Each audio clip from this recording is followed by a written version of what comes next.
Со османлиското освојување на Македонија и на целиот Балкански полуостров настануваат крупни промени во уредувањето и во секојдневниот живот на луѓето. Значи, веднаш по освојувањето најголемите македонски градови добиваат муслимански жители и бројот на тоа муслиманско население за кратко време станува побројно од христијанското население.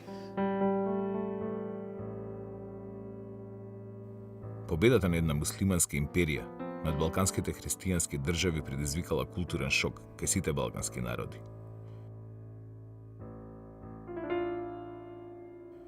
Целиот систем на христијанските духовни вредности доживел исклучително силен потрес. Во речиси сите сфери од животот настанале такви промени што по својот интензитет можат да се споредат со промените настанати на овие простори со доселувањето на словените. Отца и Сина.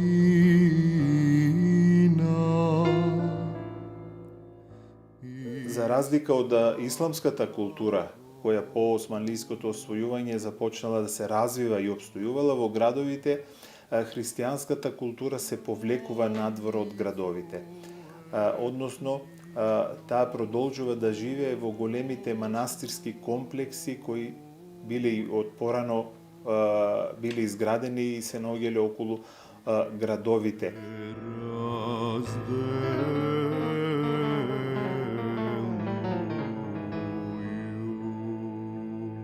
Културата, писменоста и книжевната традиција на македонското христијанско население биле нераскинливо поврзани со манастирите и црквите. Во нивниот состав функционираат книжевните школи и манастирските препишувачки центри, што продолжиле да ја негуваат христијанската духовна култура и словенската писменост преку ракописни книги, молитвеници и житија на христијанските светци. Подоцна, во 16 век, во манастирските скрипториуми се врши препишување на минеи и пролози во стихувана форма, разни историски преписи, патеписи и епистоларни состави.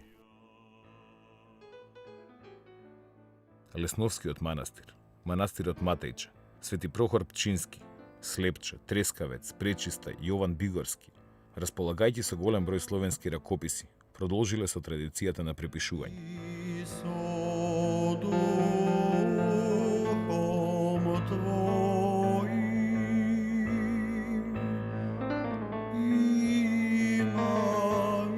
Во нив, духовните лица покрај преведувањето на богослужбените, философско-поучните и црковно-практичните книги развили и оригинална книжевна дејност.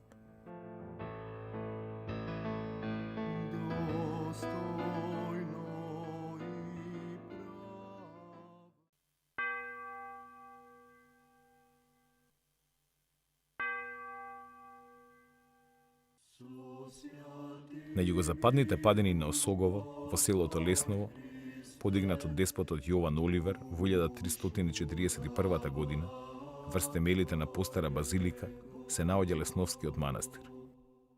Го сочинуваат црквата Свети Архангел Михаел и пустино жител Гаврил Лесновски, камбанарија, магазинска зграда со неколку помошни простории и обновени конаци, подигнати во 19 век.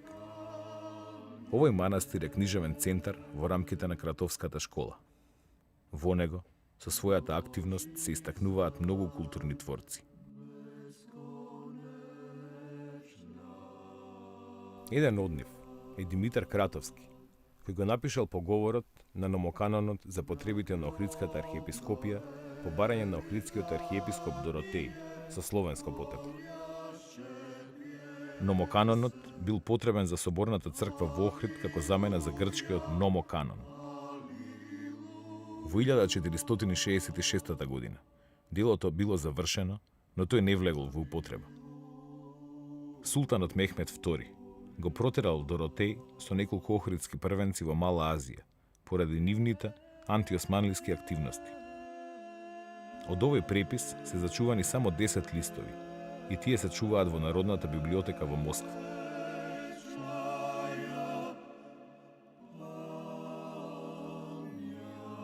Друг представник на Кратовската школа е Јоан Кратовски.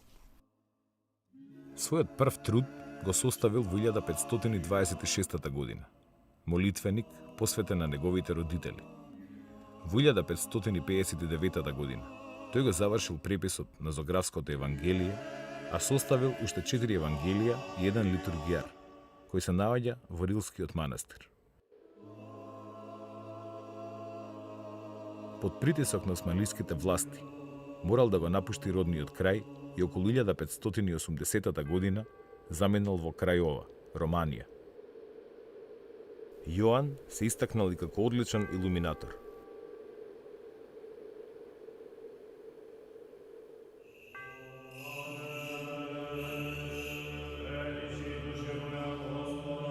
На југоисточните падини на планината Скопска Црна Гора, од незината Кумановска страна, е подигнат манастирот Матејче.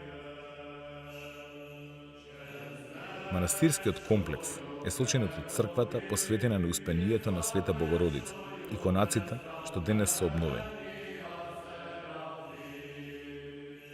Историски, незината градба ја започнува цар Душа. Матејче бил духовен и книжевен дом на познатиот ерудит Владислав Граматик од 15 век. Негов прв познат и зачуван труд е ракописниот зборник Предели, кој содржи 23 статии со јасен антикатолички став. Тој го составил и така наречениот Загребски зборник, познат по својата орнаментика и одбраните текстови од најразлични византиски автори. Покрај препишувачката и преведувачката дејност, негов значаен авторски текст е пренесувањето на моштите на Иван Рилски од Трново во Рилскиот манастир. Во него со жалење пишува за турското освојување и посебно се задржува на обновувањето на Рилскиот манастир.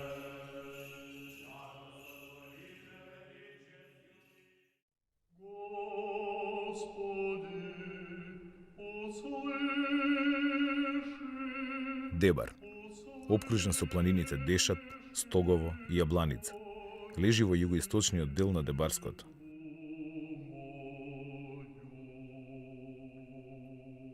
Црковниот живот во овој регион одсекогаш бил солидно организиран. Келините училишта и препишувачките центри во неговата околина создаваат духовна клима за продолжување и развој на христијанско-словенската писменост и култура.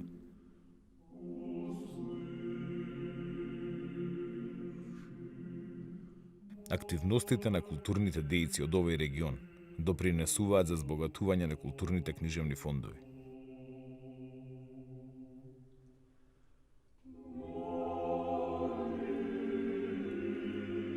Во 16 век, од Дебарската школа, со својата книжевна активност се издвојува Висарион Дебарски.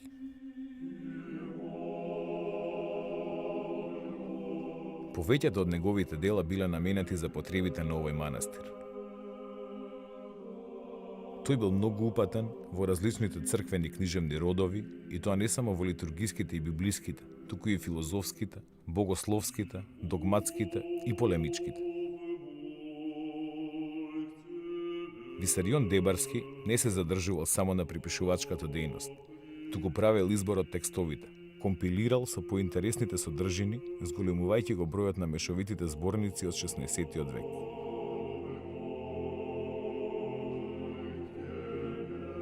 Книжевната дејност на Висарион ја продолжуваат и неговите ученици во Слепченскиот манастир. Пахомеј оставил повеќе од 10 битни ракописи.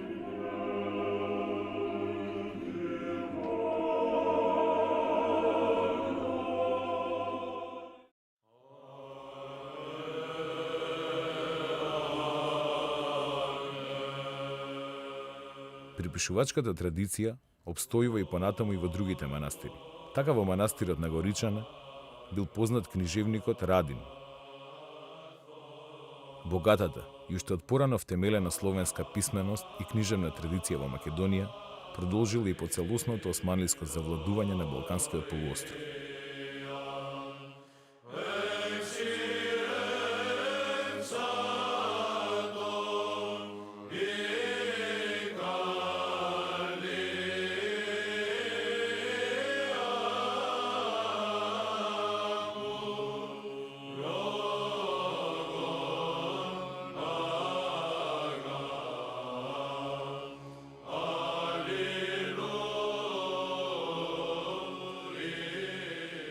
Кон крајот на 16-тиот и посебно во 17-тиот и 18-тиот век се преведуваат зборници со различни содржини, наречени дамаскини, по византискиот книжевник Дамаскин студит, родом од Солун.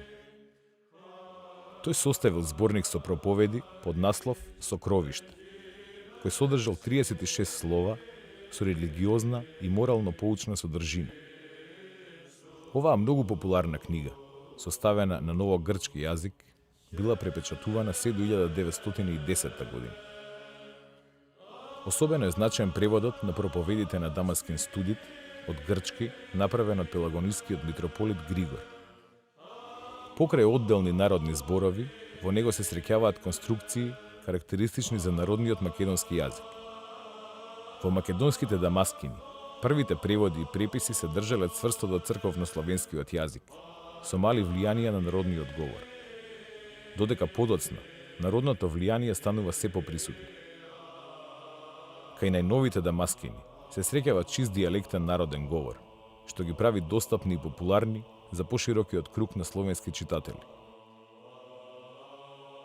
Во еден период почнале да се забележуваат некои ортографски особености што отстапуваат од црковно-словенската традиција. Пишувањето на буквите Ќ,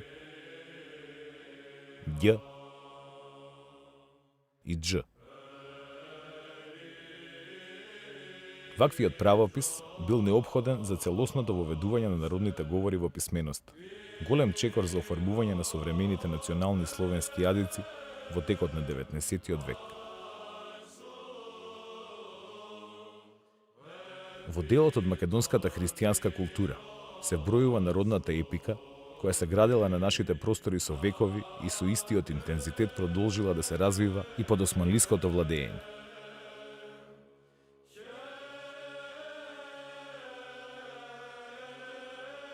Во народните епови се опеваат популарните борци против османлиите: Марко Крале, Болен Дојчин, Момчил Војвода, потоа Секула Детенце, Груица Детенце и други. Кон овие епски песни подоцна се додаваат и народните песни за ајдуцки и комитски водачи. Во устната народна проза, покрај бројните творби со содржина за тешкиот живот на поробениот, посебно место зазема ликот на Итар Пео, во кој било сликана народната мудрост, итрина и сноодливост. Овој народен јунак историски не е потврден, а сепак во него е символизиран заштитникот на обичниот сиромашен човек наспроти неправедните, скржавите и богатите моќници.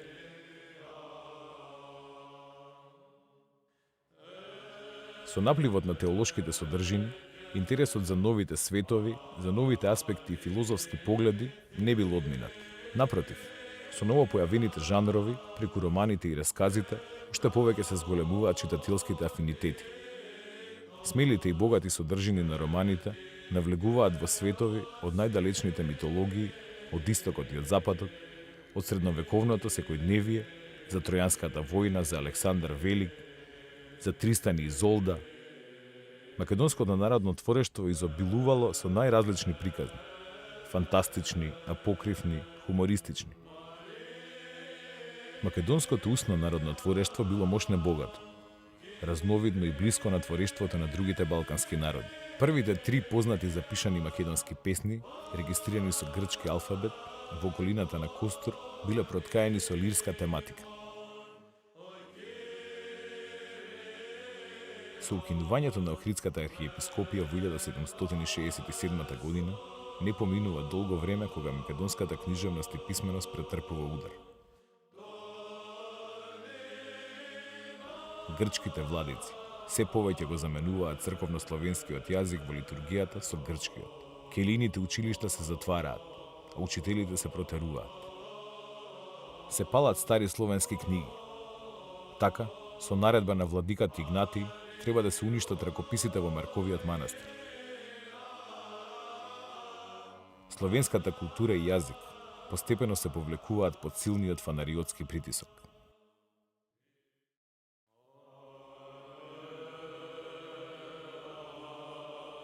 Во османлиската држава доминантна вера била исламот, поданиците христијани биле и евреи биле граѓани од Торет.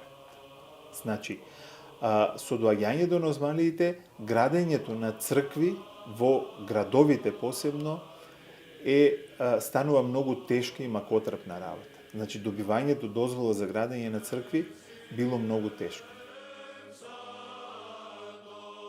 Градењето на нови цркви продолжува со намалено темпо и поинакви карактеристики.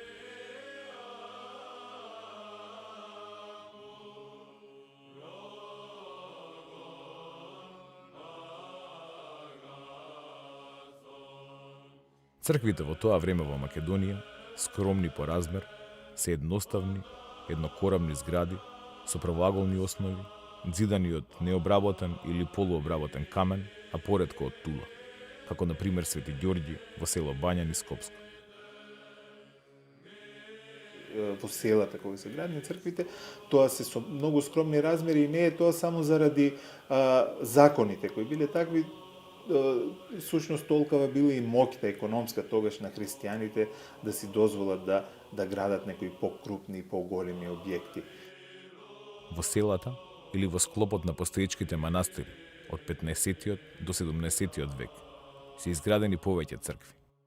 Свето Вознесение во село Лесковец, Успение Богородично во село Велестово Охридско, Света Богородица Пречиста во село Варош Прилепско, Свети Никола во село Трново Кривопаланечко, Свети Петар и Павле во село Зрзе Прилепско, Свети Архангел во село Непроштено Тетовско, Свети Никола во село Ореовец Кичевско и Свети Јован Богослов во село Слепче.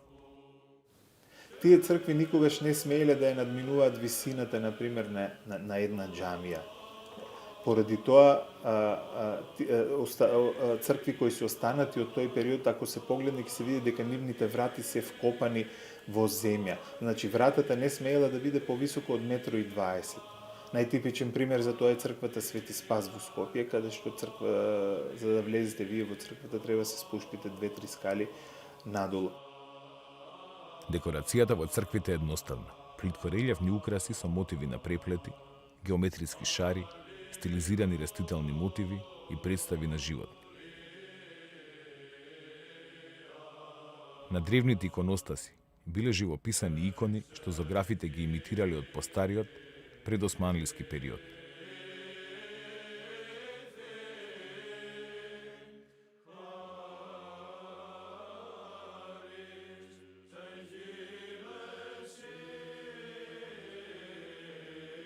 Во 18 век се обновуваат веќе постоечки црковни објекти.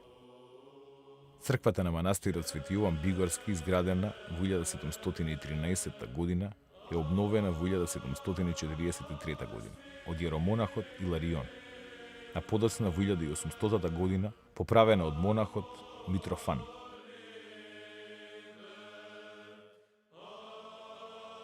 Фасадата на оваа црква, со голема купола на тромпи над квадратен простор, е направена од делкан камен.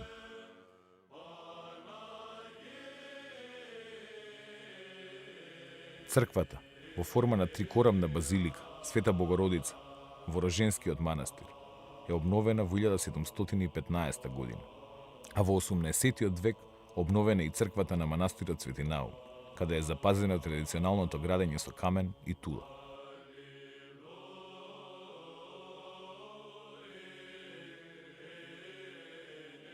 Со почетокот на реформите во Османлиската империја во 19 век, започнува помасовна изградба на цркви изградени од цврст материјал и со поголеми димензии. Например, Света Богородица во Скопје и Свети Димитрија во Битола. Османлиските документи од овој период се приполни со одобренија за изградба на нови цркви и манастири или пак за реновирање на веќе постоечките христијански храмови.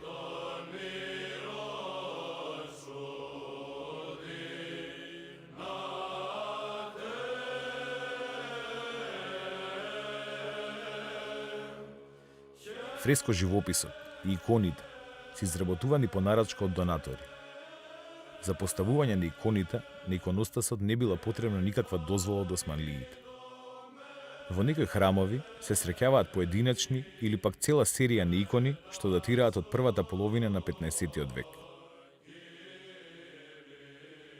Добар пример се иконите работени за иконостасот на манастирскиот храм посветен на Свето Преображение во прилепското село Зрзе.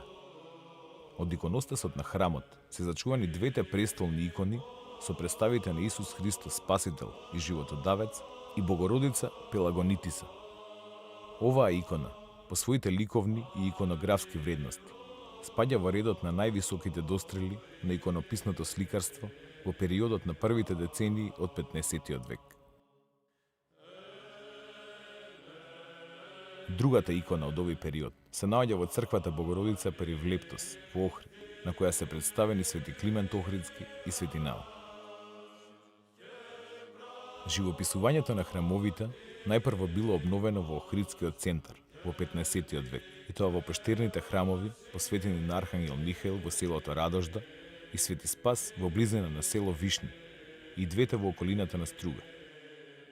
Подоцна се живописани во новоизградениот храм посветен на Свети Илија во селото Елшани, Охридско, во пештерниот храм посветен на Богородица Милослива, на југозападниот дел на Преспанското езеро и така натаму. Овие фреско живописи се сликани под влијание на претходните постери школи и се со многу послаб квалитет. Локалните и самоуки мајстори во 30-тите години на 15-тиот век го заживуваат фрескописот во манастирските центри Трескавец и Зрзе, а подоцна во 15-тиот и 16-тиот век околу центарот на Свети Гаврило Лесновски во регионот на Злетово. Сликарите, започнувајќи во средината на 18-тиот и низ целиот 19-ти век, постепено ја напуштаат старата техника на фрескописување и ја заменуваат со сликање со бои, со што го забрзуваат сликањето.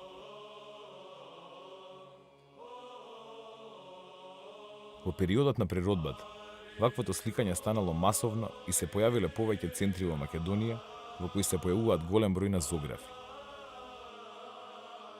Најмногу во регионот околу реките Радика и Мала река, со селата Тресонча, Лазарополе, Галичник, Гари, Росоки, Селце и други. Потоа во околината на градовите Битола, Крушево и Прилеп, кои биле под влијание на доселеното влашко население, во чии редови имало познати зографи. Најпознат меѓу нив е Дичо зограф, чија дејност е поврзана со територијата на целиот Балкан.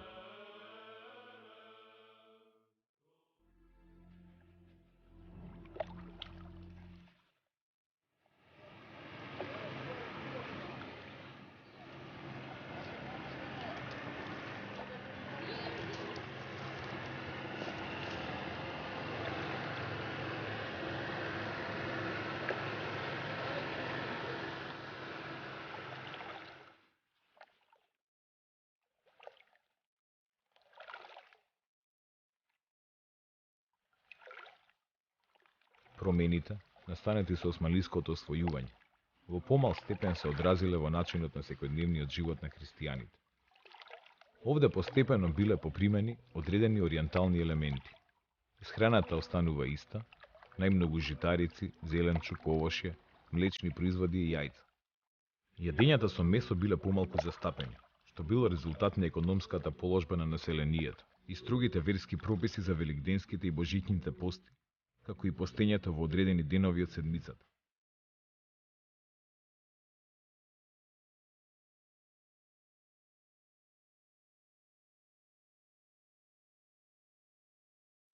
Ориенталното влијание најмногу се чувствува во начинот на облекувањето. Во додогашната доминантна бела ткаенина на македонската носија навлегуваат црната и кафената клашна. Колоритот на облеката е збогатен. Облеката почнува да се збогатува со делови кои дотогаш не се користат. Женската носија е силно колоритна, со низи од пари.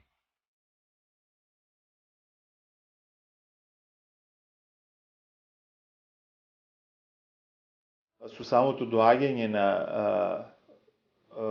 муслимани, жители на македонските градови, започнува да се менува и физиономијата на средновековните христијански градови, кои имале многу поинаков изглед и кои во најголем број случаеви биле ограничени само на тврдините.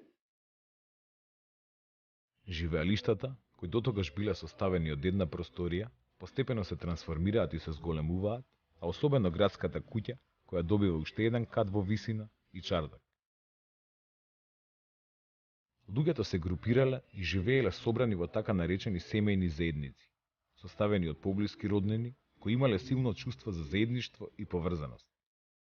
Бројот на тие семејни заедници во просек изнесувал околу 20 до 25 лица, иако постоеле и заедници и со по 60 припадници. На чело на тие заедници стоел домаќинот или стопанот, и тој уживал најголем авторитет во заедницата.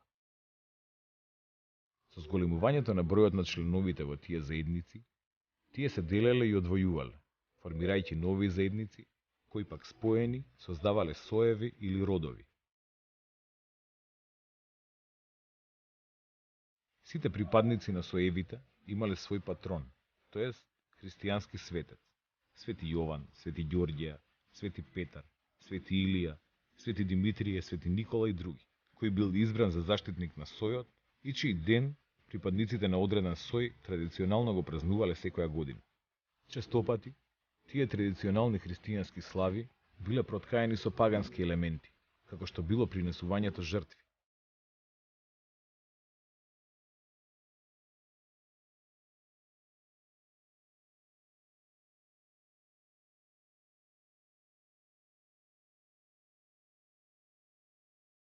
Народното ликовно творештво се изразувало преку сликање на разни ликови, животни, сцени на најразновидни материјали, текстил, глина, дрво, метал, кожа, камен. На повисоко ниво биле копаничарите, кои изработувале иконостаси, врати и други предмети наменети за црквите, но и за побогатите граѓани. Веќе споменатите зографи изработувале прекрасни икони и фрески.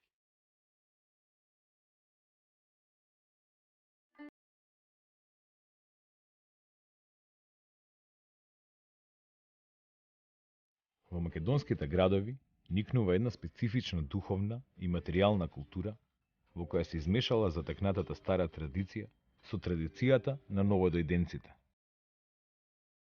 Припадниците на разни верски групи, христијаните, муслиманите и евреите, живееле во различни делови од градот и имале свој духовни водачи. Свештениците, имамите и рабините го представувале своето духовно стадо пред официјалните власти. Посериозното зближување на припадниците на овие групи, освен службено, повлекувало осуда, па дури и исклучување од заедницата. И покрај преовладувањето на турскиот јазик, во градските чаршии се слушал говорот на сите оние што живееле или подолго престојувале во градот. Македонските градови, всушност и останатите балкански, османлиски градови, по освојувањето добиваат една многу интересна синкретичка цивилизација, би рекол јас. Во нив се измешуваат три религии: христијанската, исламската и подоцна во 16 век со доаѓањето на евреите и еврејската религија. Во рамките на таа синкретичка култура и покрај непрестаното мешање и секојдневното комуницирање, подчинетите градски жители грижливо ја зачувале својата самобитност и народност, своите обичаи, вера, навики и својот јазик.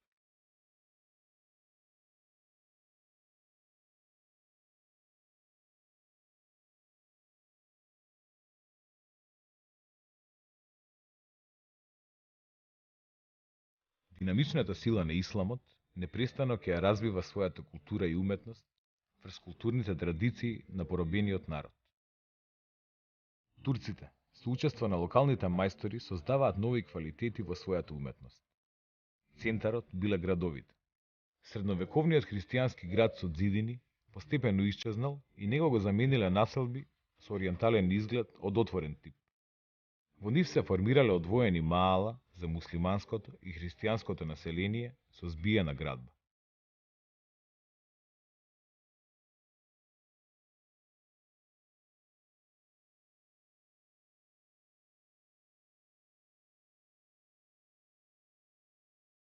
Како работна и трговска зона се развила и чаршијата, со групирани дуќани и разновидни занаети. Во чаршиите доаѓале сите оние градски жители кои имале потреба или да извршат некоја трговска дејност или да разменат мислења, да разменат идеи со своите, условно кажано, со народници или со припадниците од останатите заедници. Во сите поголеми македонски градови се изградени бројни сакрални и верски објекти кои служеле за различни цели. Џамиите, месџидите, турбињата, завиите биле изградени во слава на Аллах и на новата вера, а ановите, карвансараите, амамите, од многу пофункционални причини. Најзначајни џамии изградени во Македонија се Султан Муратовата џамија, Исхак Беговата Алаџа џамија, Исак Беговата, Мустафа Пашината џамија во Скопје и Исак Беговата и Ени џамијата во Битола. Од профаната архитектура, по својата импозантност се издвојуваат Капанан, Сулијан, Куршумлијан и Дауд Паши Наман. Исламската просвета имала нагласен религиозен карактер. Едукацијата се изведувала во мекбите и медресите, основни и средни муслимански верски училишта. Текињата на дервишите, исто така, биле центри за религиозна едукација и воспитување. Уште од најраниот период, во состав на џамиите, медресите и текиите, биле создадени и ориентални библиотеки. За најстара се смета библиотеката на Исхакбек, основана 1445 година, а најбогата била библиотеката при медресата на Исабек во Скопје. Благодарение на развиената едукација, во градовите се јавиле и првите исламски книжевни дејци и литерати кои пишувале поезија и проза. Само во Скопје се издигнале неколку познати литерарни дејци, како што биле Атаи Ускуби, Исак Челеби, Вејси Ефенди и други. Од османлиските поети во Битола познати се Хавери, Зухури, Челеби, Вахии, Ќатиб Хасан, додека во Тетово се истакнале поетите Суџуди и Тулуи. Во повеќе градови во Македонија живееле и работеле како професори во медресите или како кадии и други познати учени личности. Таков бил Ахмед и Самудин Таштјопролузаде, кој бил меѓу првите османлиски енциклопедисти.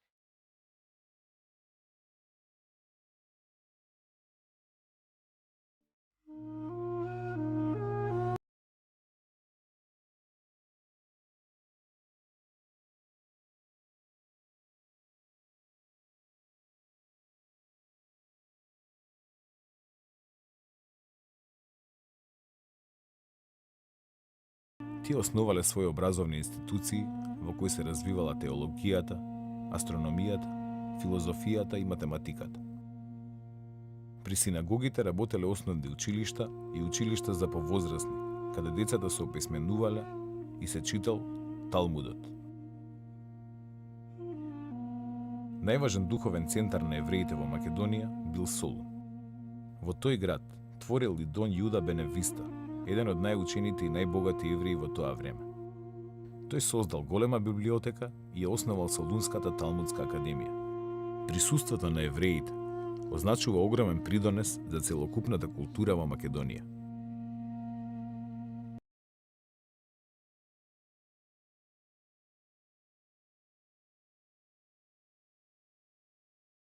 Начинот на кој се допираат културите на православното христијанство и исламот на територијата на Македонија е синкретичен. Потресување и разградување на традицијата, но и еден природен диалог, што во себе ја впива моќта на овие култури. Тоа не е само остаток од минатото.